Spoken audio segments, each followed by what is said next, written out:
This is the Mind Body Detox Podcast, where we discuss all things integrative health and wellness, interviewing folks from all over the world, sharing insights and wisdom on how to live a healthier life in mind, body, and spirit. Welcome back to the Mind Body Detox Podcast. I'm your host, Integrative Intuitive Medium Kara Lovehart, and I'm bringing on Kamini Wood today to speak about a topic that a lot of you actually have been asking about. And I also say that I am recovering from this, and the topic is perfectionism. So I always joke that I'm a recovering perfectionist. So Kamini does not know yet about a little bit about my background here. So I think we're going to have a little fun here with this episode and this interview. But first off, I want to introduce Kamini. She is a certified life coach, and specifically, those of you out there, the high achievers, my friends out there who are really courageously diving into being the best you can be, she's one of those people you probably could particularly be useful to work with. She also is helping people in general. She helps people identify limiting beliefs and overcoming any self-doubt so they can live their fulfilling, most best life. Also, Kamini is the creator of The Authentic Me and the CEO of, love this company name, I love this, Live Joy Your Way. Isn't that beautiful? So that is the name of her business. And it's a coaching company that helps high performers and overachievers who have been through success, have seen success through old-rooted traditional metrics, reestablish their relational self-awareness. And she is trained in internal family systems and cognitive behavioral-based coaching. And she can help her clients navigate past traumas and toxic relationships and truly live in self-acceptance, self-confidence, and this one is my favorite, self-leadership. You know, we always talk about on this podcast, self-responsibility. So that is a really, really important. Also, Kamini is a best-selling author, and she holds certifications in various modalities, including life wellness, high performance coaching, teen life, conscious uncoupling, which is a really cool topic, by the way. I'd love to have you come back on and talk about that because that's really cool.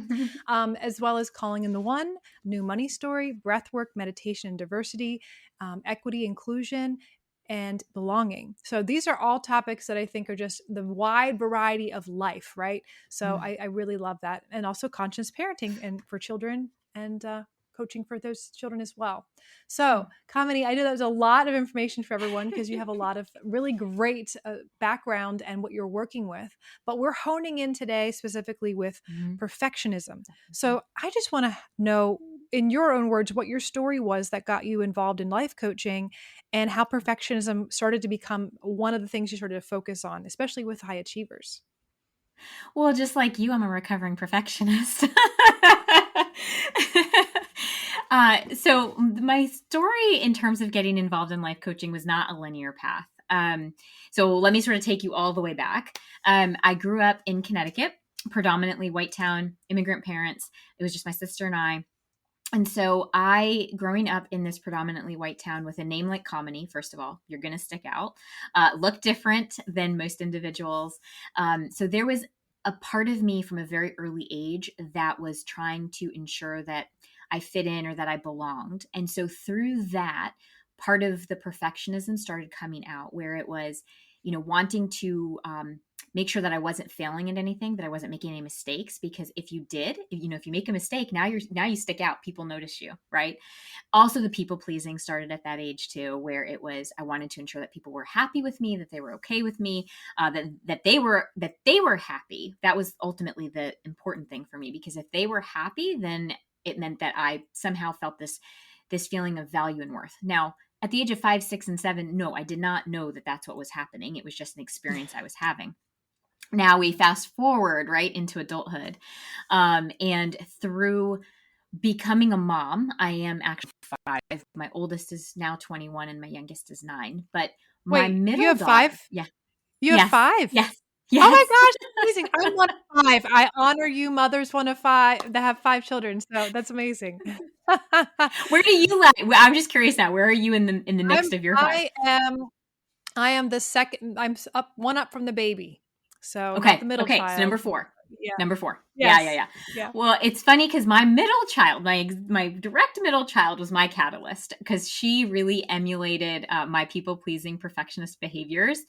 And she was my like I saw she was to me how I was showing up.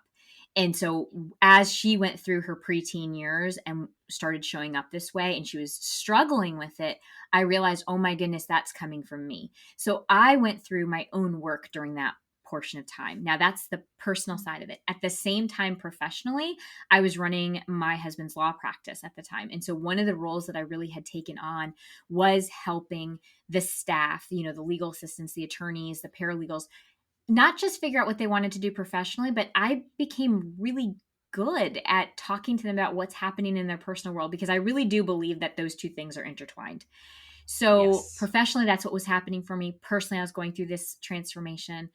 As that was all occurring, I realized that this was my calling. This was what I was meant to do. Take my own personal experience, take this professional experience, went and got professionally trained, as you mentioned, in different modalities, because I do believe that actual training helps me show up with the knowledge that's also required.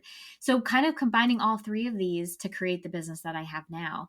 And that's how I really ended up zoning in on high achievers and high performers and perfectionists, because I know it. I can Yeah. actually recognize and understand what my clients are going through. And sometimes I don't even have to say it. Like they can just sort of start to talk about it. I'm like, oh yeah, and they feel heard and they feel seen, but it's because I've experienced a lot of what they're going through. I think that makes the best life coach. Like any good life coach is someone that has gone through and has walked the talk and they've actually healed Mm-hmm. through it. And that's then they have Mm-hmm. more experience and of course the tools they learn along the way, along with their training. So yeah, Yeah. that's Yeah. great. So Yeah. when you dove Sorry for my into long-winded explanation. no, you don't need to apologize at all. Is that the perfectionism coming out, apologizing for the long-windedness? I think it is. That's why I say it's still with us. It's still with us for It's still sure. Uther, right? It's there. It's there. So it really is. I think it's interesting because before here, I know that I'm still a recovering perfectionist. I'm going, I usually look nicer when I'm doing a recording with video. And I'm like, no, I'm putting my cat down this week. Like, I know I'm not bringing it down or like everyone is cool. He's 20. He's going to be fine. But I'm Oh, like, sweet boy. no, I'm just showing up. This is who I am. This is who I am today. Mm-hmm. And there's rainbows here. So it doesn't matter. Anyone who's watching the recording, I know they love when I have the recording on this time of day because we just get these really beautiful rainbows that come through. But yeah, the perfectionism thing is something that I'm so fascinated when you showed up to be a guest on the show. I was like, this is something that for the past 4 years only was I aware of it. It's funny when you're not aware of it, you can't really do anything about it.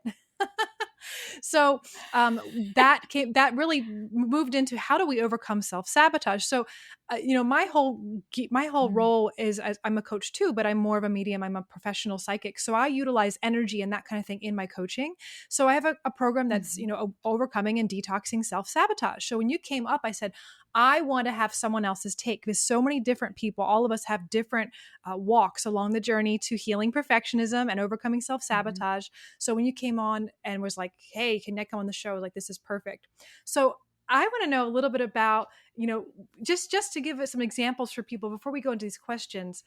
How does perfectionism show up in our lives in ways we may not recognize it?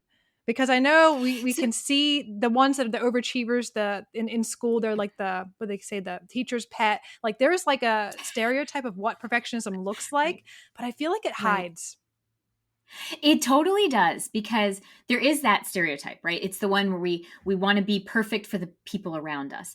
Then there is the part of perfectionism where we hold ourselves to these incredibly high standards that are actually there. If we were to step into observer, we'd be like, that's kind of ridiculous that we're holding ourselves to that standard, and yet we do it routinely.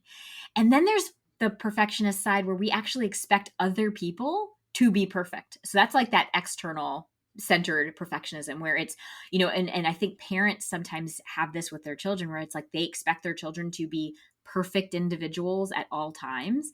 And that's where we sort of say, oh wow, that's the extrinsic perfectionist coming out. So it can be in like intrinsic, or it can be extrinsic in my mind. And it comes in different ways. Like, so for me, perfectionism was all about not wanting to fail. It was all about, for me, it was the high standards and the constant, like, okay, that's not good enough. That's not good enough. You did this, you've had a success. And instead of being like, oh my gosh, this is great, I just had this success, it's, well, this, and this didn't happen. I didn't do this, and this perfectly. Right. So even with a success, you find a way to bring yourself down. And that's how I see perfectionism. It can be all walks, and it does hide. It absolutely does hide. I think the times when it hides most is when we we are we almost lie to ourselves, where it's like, we'll say, oh, it's good enough, like it's fine on the outside, but really inside we're beating ourselves up. Like that internal critic is not letting it go, that I didn't Yeah. execute that exactly how it should be done. Yeah. Yeah. Now, perfectionism is to be clear too. It's not always for high achievers. It's because if someone doesn't recognize or relate to or identify as a high achiever, it's not just in that demographic of people. No, absolutely not. And so, yeah, that's a great point. I don't want to ever make it seem like it's only high achievers who are perfectionists. There are so many of us in all walks of life that we just have this attitude that we cannot fail. Because a lot of times there's a false belief underneath it that if we fail, we're not good enough, we're not worthy. And that doesn't only occur with high achievers. That occurs with Yeah. many different people with many different personalities. Yeah. Well, no, so along the journey, I know I have a son that's also a perfectionist. Obviously, he gets it from me. So he'll be recovering too.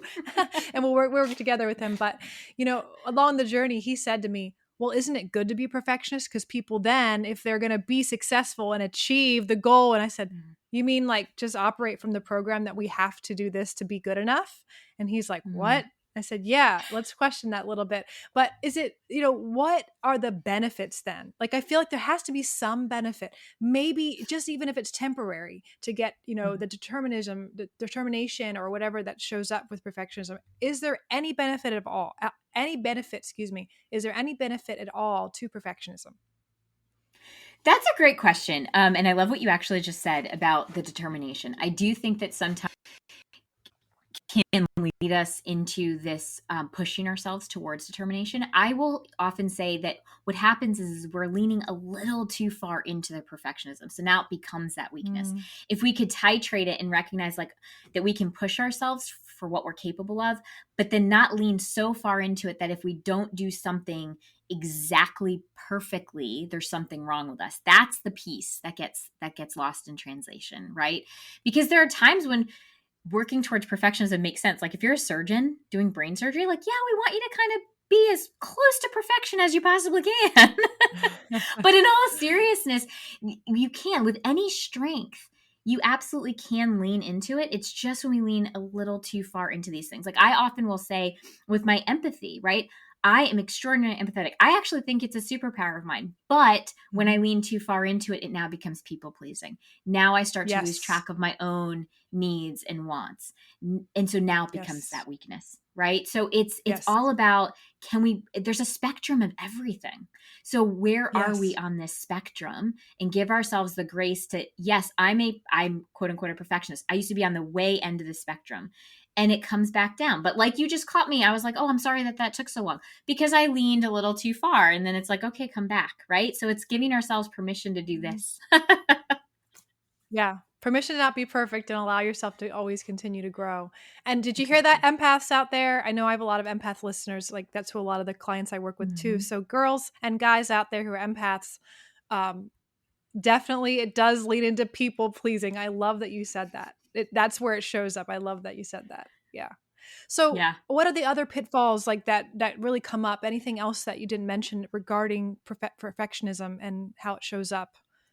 Well, I do think that with perfectionism, the one of the major pitfalls that I mentioned is self-sabotage. I do think that a lot of perfectionists will tend to keep themselves from stepping outside of that comfort zone, um, and they miss out on opportunity to grow, right? And what it ends up doing is it starts to lead into imposter syndrome as well.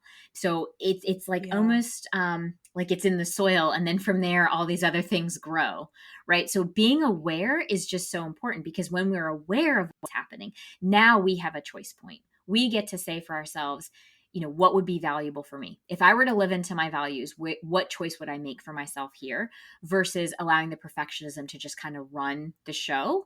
And then from that place, we're actually being quite reactive without really taking those empowered actions to be in charge of our own life. Yeah. Yeah. Well, how did you end up working then with high achievers or perfectionists, or in that group. I'm curious because with the perfectionism, it shows up in every different place. But um, what, as far as you continue to work with the lawyers and you're working at that office, what drove you then? Like, what was the next, there's a lot of different, like athletes, I think, are a lot of high achiever perfectionists. I think they're on Yep. there. Yep. And a lot of the athletes, yogis. I love you guys. I'm a yogi, the yoga culture, we do this. So I'm just Uh-huh. curious that an interesting perspective too. So I see auras. So one of my gifts is seeing auras. And when I see people who are high achievers, they have a whole lot of yellow in their aura. They an Mm. overabundance of yellow. It's really interesting, just the way that my nervous system picks up and creates a symbol. That's what that is for that. And I find it interesting. So I've seen it around CEOs, obviously, a lot of Mhm. entrepreneurial people, Mhm. Mhm. yoga instructors, athletes. And so those are the ones that I've mainly seen it around. It's very interesting. So anyway, go ahead. I'd love to hear how about, I'd love to hear how you ended up working with the high achievers and beyond the lawyer's office. Well, first of all, I want to hang out with you more because I want to be here in your energy in your space. I just absolutely do. Thank you. Thank you. But beyond that, interestingly enough, my oldest daughter is a professional ballerina, and my second oldest is a Division 1 athlete. So it was within my realm, right? And so what I just realized that was, and it's who I am. I've always pushed myself and always kind of raise the bar on myself. And so it's within my own. So again, I tapped into my own experience and recognized these are my people, right? This is what I'm raising these high achievers as it is. And they're in that domain. And so Yeah. I ended up working with lawyers first. And then of course it expanded into doctors, right? Because again, another helping a Okay. service Yeah. profession. But then it was recognizing that they themselves also have imposter syndrome and self-sabotage and perfectionism and all the things. And so I leaned into that. And then as my daughter became this professional, it was realizing, wow, that industry, they have it. So started working with some dancers and performers. And then with my son being this athlete, started working with athletes. And so honestly, that's how my clientele grew. And eventually, as I started posting about this, executives started realizing, wait, I deal with that too. And so again, they started reaching out because what I'm saying isn't just for one walk of life. It Yeah. affects all of us in different ways. So that's, I mean, the honest, transparent answer. No, that makes sense. And that's why I was curious because, beyond what we think of the perfectionists, the athletes, that the ballerinas, where else does it show up? And I know it shows up in a lot of places, but I love to hear doctors. And I love to hear, and this is just humanizing it for everybody. I love to hear about the imposter syndrome with doctors. We talk about that a lot on the show. Um, uh, maybe not on the show, the episodes that have been released yet, guys. I'm jumping ahead, but we talked about how one of the episodes, we talked about how sometimes when you go through all that training and all that, you have so much responsibility that to be perfect, to not mess up, like you said, being a surgeon, and you still are human and you could still make mistakes, and then you Mm-hmm. get this imposter syndrome. Mm-hmm. And when we show up as clients or patients to a doctor's office, the whole professional dynamic, it creating this power differential where they're at, creates such a weird space that I always knew that there was imposter syndrome. There was this, this underlying feelings of natural insecurity, of fear of what could Oh yeah, happen, but they have to put on a absolutely. facade. Like, I know it's going to be Yep. fine. I have my Mm-hmm. training, because Mm-hmm. there comes to a point to anybody's professional development, no matter how much you learn, there's still something could go wrong, or something you might not know something. And I think Yes. that takes a really strong person to be confident and enough in themselves to say, I know what I know. I know when I know Mm-hmm. don't know what I know, that I need to go get help. And I don't have Mm-hmm. to put up this pretending that I know. And I think with doctors, I think a lot of times they may feel like they have to put up and pretend for their patient's A sake, 100%. I've definitely had that Yeah. experience with clients where they really shut down, especially if they have a patient or like the spouse of a patient come into the room and question them. And they Yeah. immediately internally, that self-doubt creeps Yeah. in, and then they start to Yeah. shut down themselves, and they'll come to me and they're talking to me about like, is this even for me? Is medicine even for me? They've put in all of this Yeah. this work and effort, and really loved it. And then all of a sudden that self-doubt starts to take hold. The inner critic takes hold, and they're just not even sure that this is the profession for them anymore. Yeah. And all that schooling. And so I want to encourage everyone out there because, some people listen to this podcast. We're alternative health nuts. Some of people are really against the mainstream system. We always say, hey guys, there's a reason for all of it. We try to be neutral here, but just keeping in mind that doctors are humans too, just that's why I'm glad you said that. Cause I really wanted to, unless people are in that perspective, they're living as a doctor themselves, or they have a spouse or a friend or family member, the whole way we view doctors, putting them on this pedestal and giving them like, oh, they know everything. That's a lot of pressure. And so I think we can be more compassionate with the doctors out there and recognize not just doctors, but everyone out there is human. And so I just love that perspective. Sorry, I went off on a little tangent there, but I think that was really important to bring up to the listeners to have that awareness. So next question, Ms. Kamini. Is perfectionism a limiting belief? And what exactly is a limited belief or a fixed mindset? Because these are the terms that, unless you're a life coach and you get this training, you're like, oh, I know what that is. So what are those things?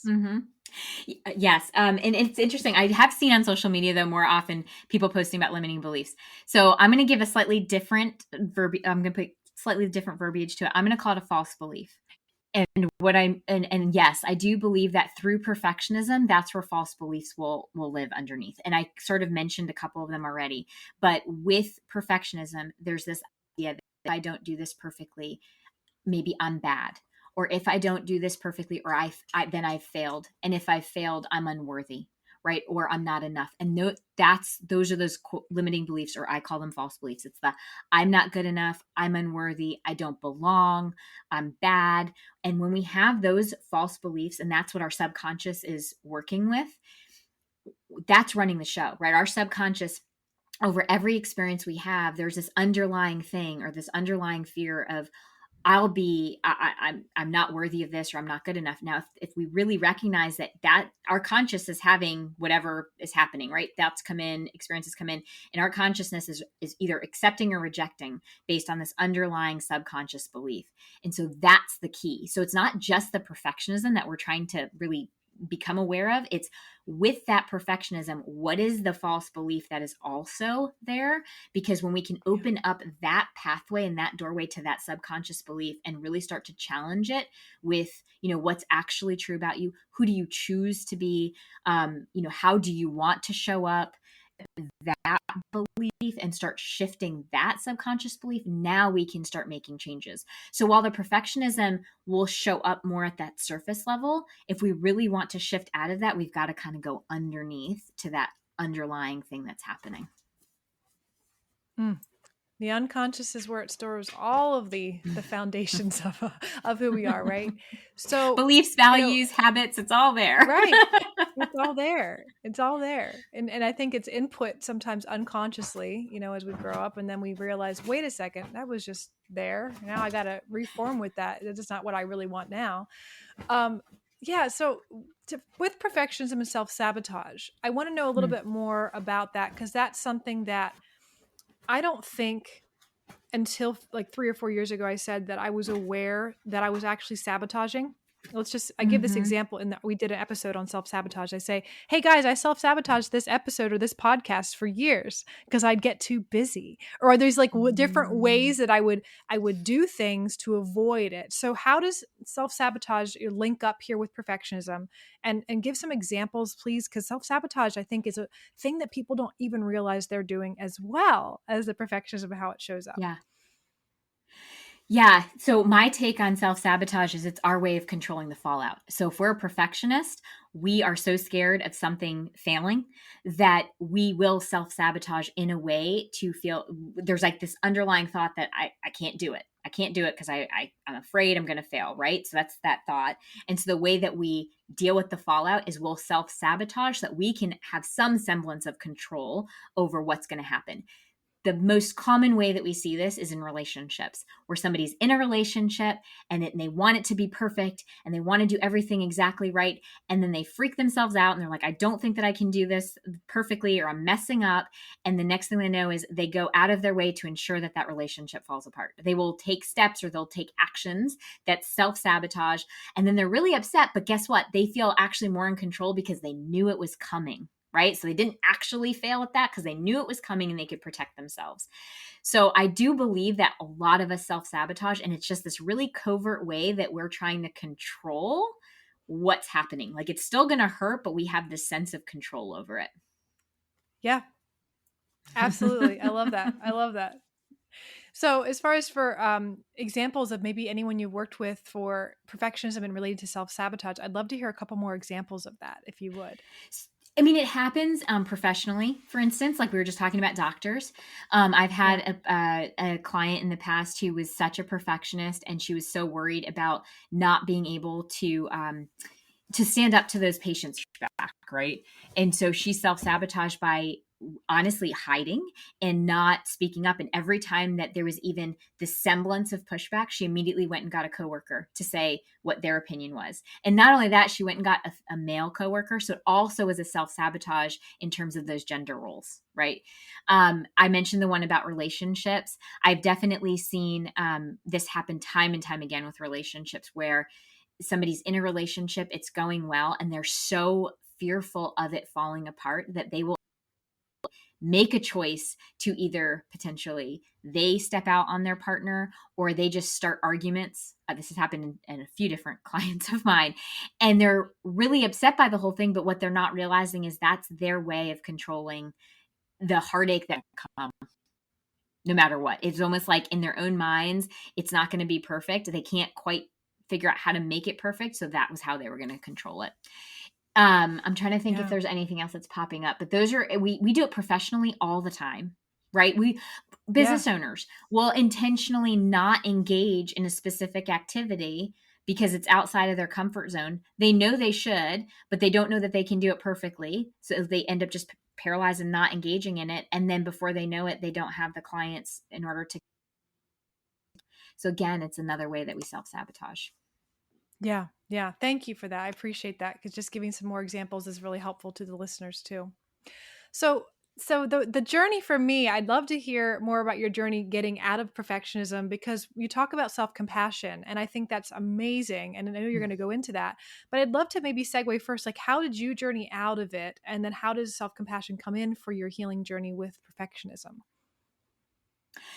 So I say recovering perfectionist because I think I'm still journeying out of it, right? Because I think that we're all this, like, it's part of my personality, and so there's this like continual evolution and continual growth. But and when I was in the thick of it, where it was like every single thing, I would not engage in certain things if I didn't know already that I could do it perfectly. The way that I personally stepped into it was utilizing self-compassion, and it's really that self-talk of kindness over judgment, and reminding myself that even if this thing doesn't go the way that I am expecting it to go, I'm going to be okay. On the other end of it, I will figure it out. And the way that I really leaned into that was every challenge that has come up in life, while it's been difficult, or maybe it's hurtful or sad, I'm on the other side of it, clearly, because I'm here today, right? So sometimes we just have to come back to that very basic thing, which is, well, I'm here, right? So therefore I must have survived whatever it was that came my way.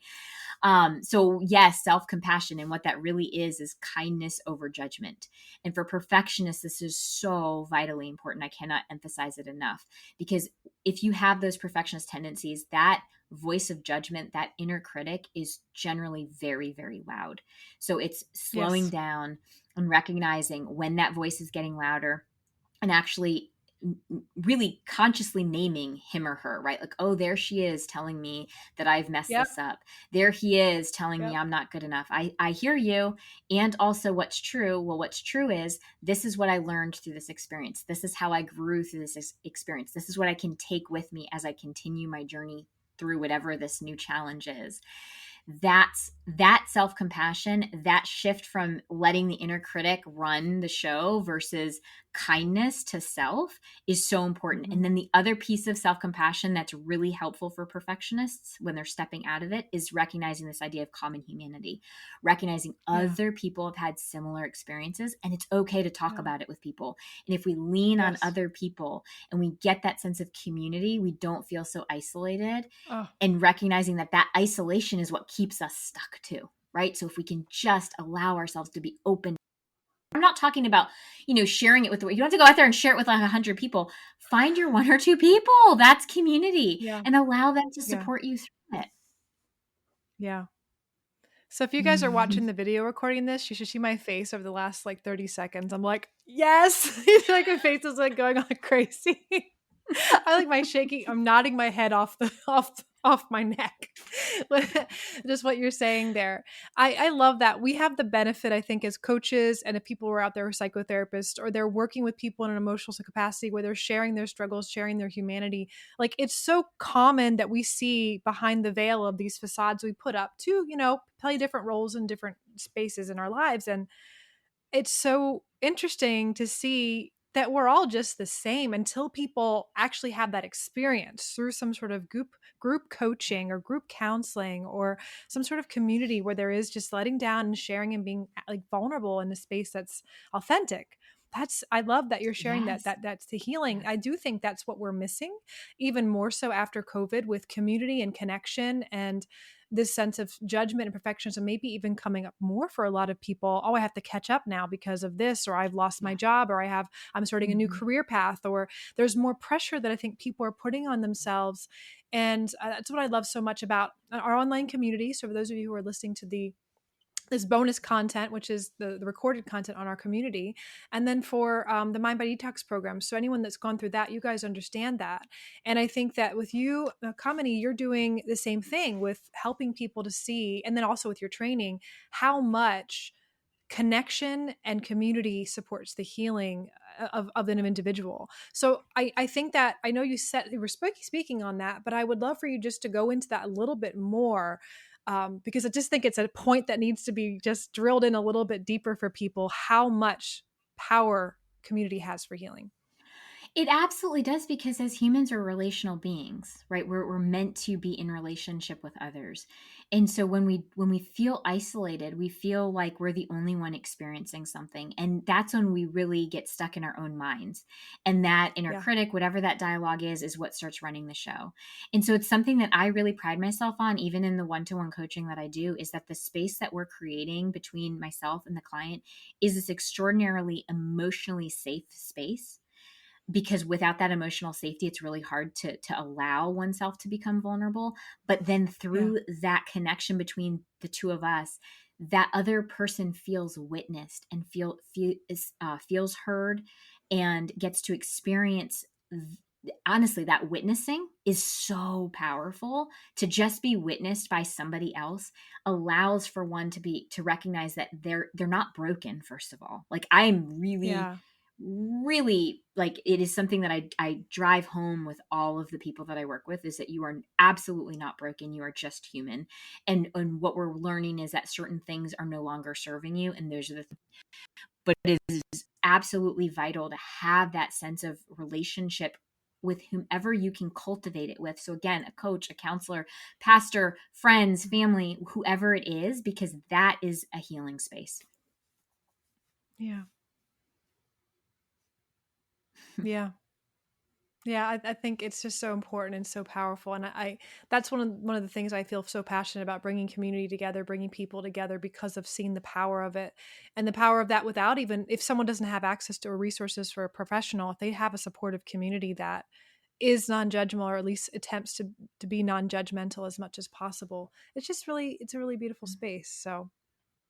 So I want to move on here, and I think we did answer this question earlier about perfectionism and how it affects different areas of our lives. But is there anything else that you could comment on as far as perfectionism affecting our health or relationships? We did talk about our careers. Yeah. I do think that it affects, as a life coach, I work with all the life domains, right? And so I think perfectionism can hold us back in the various life domains. So yes, professionally, but then also in our relationships. If we have that, let's say it's the outward based perfectionism and we're expecting our partner to be absolutely perfect, it doesn't leave a lot of room for negotiation. Or conversely, we are holding ourselves to these ridiculously high standards. We're continually putting ourselves down, or we start to overfunction and overgive. Now we start leaning into codependency, which also can create toxicity within relationships, right? So then we go down that path.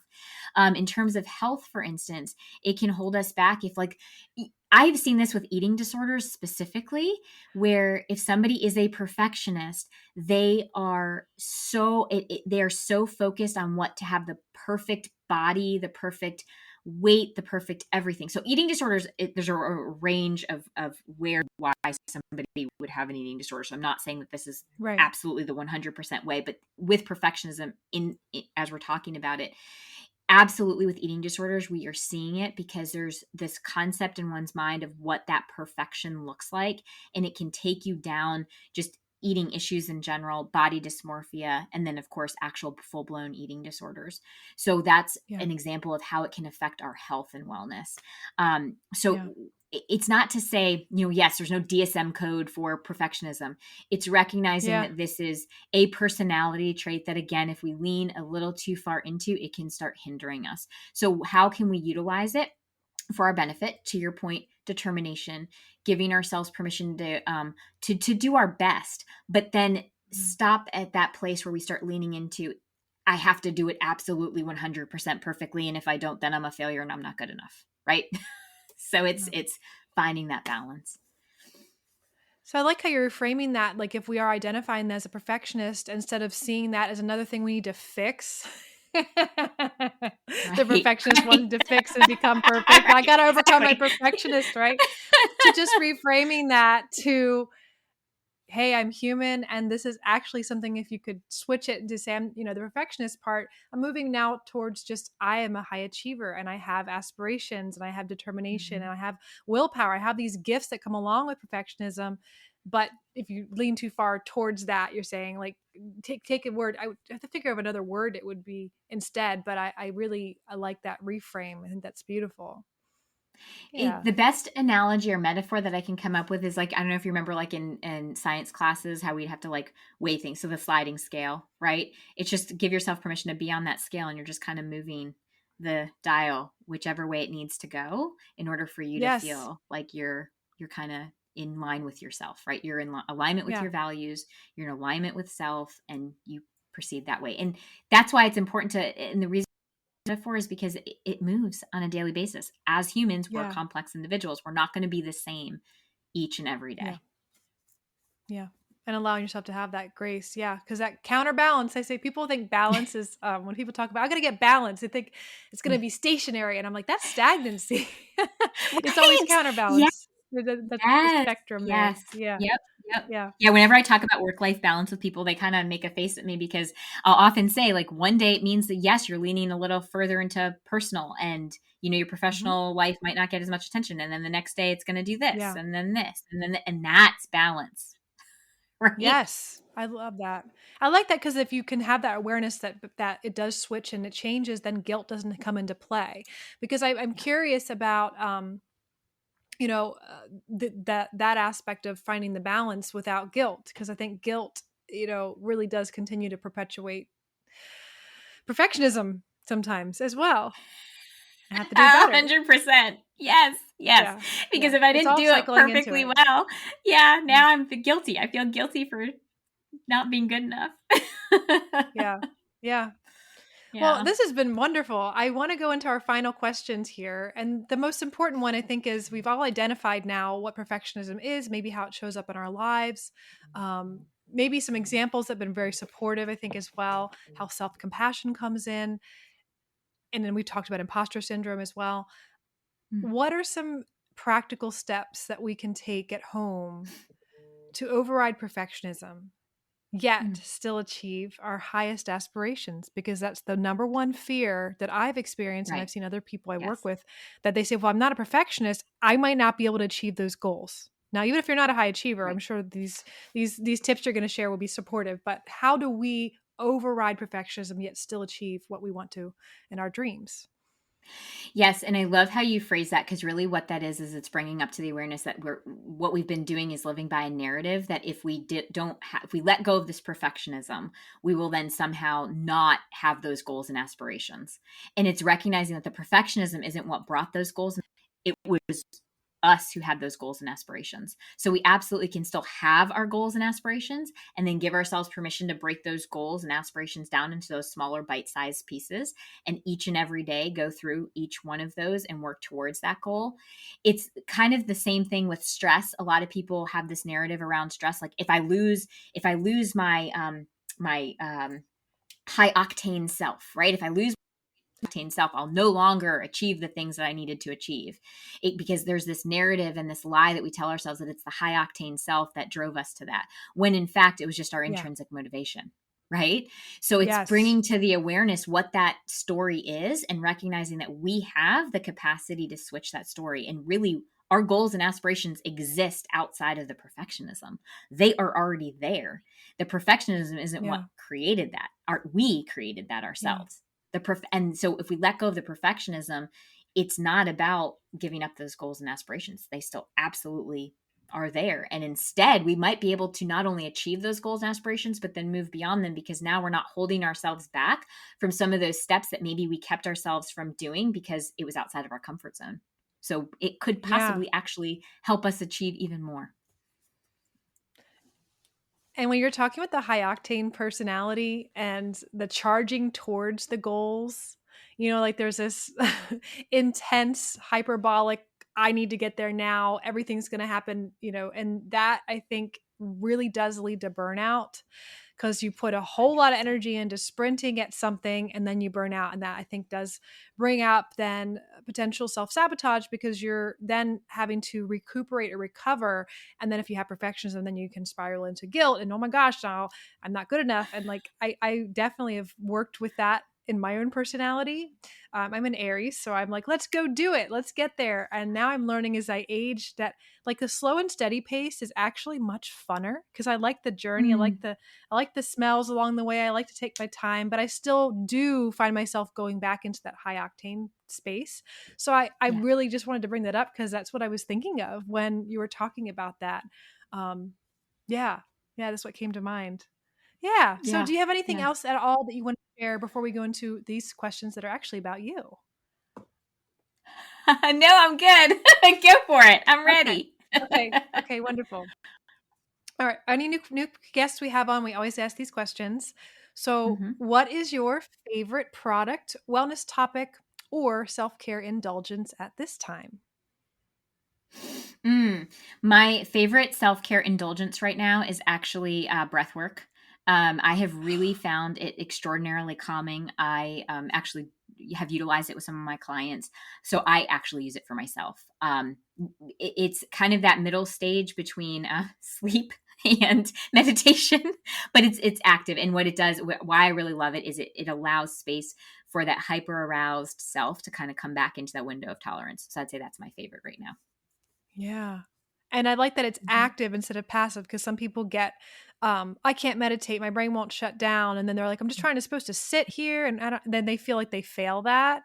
I love that, Yes. because breath Yep. work is really, I actually had someone that came that was applying to work with us as a breath worker. And it was so cool, because we're in South Central Pennsylvania here. And, we get excited when we have people from like California, West Coast, like, oh, where are the hubs are, like Colorado for all the holistic health stuff. They come and they're like, I want to Right. do these things. And we're like, we do need this here. We haven't, no one else does this here.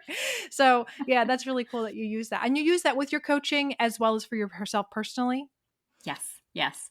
Especially with individuals, I've used it with clients who've been stuck from a cognitive perspective. And so we'll just set aside a session that's just the breath work, and it just opens up all of that space. Because the truth is, cognitively, in working in the cognitive space, it's great. But when we're overstimulated, or we're just in that fight or flight space, our prefrontal cortex is completely shut down. So there's Yep. nothing's happening from that cognitive place. We've got to go Yep. bottom up. Right. And so Yeah. that I've just found that it's been really helpful.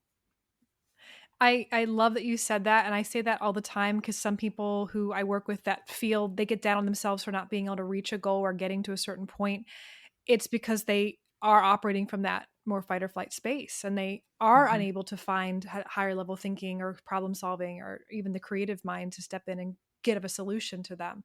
So that's always a good, going back to the basics and calming the nervous system. I say down regulate the nervous system and you'll be fine.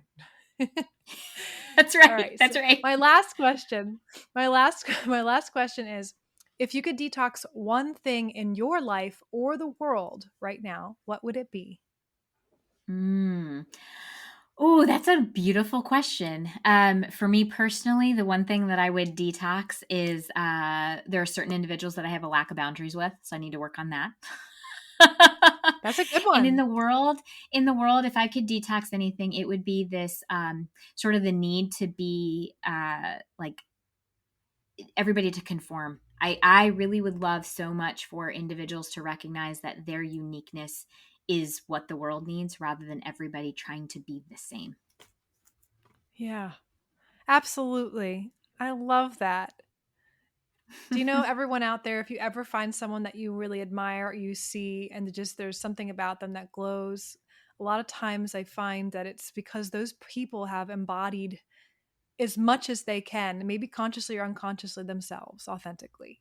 And there's something about that we're drawn to them about it, because I think as a part of ourselves wants to do the same.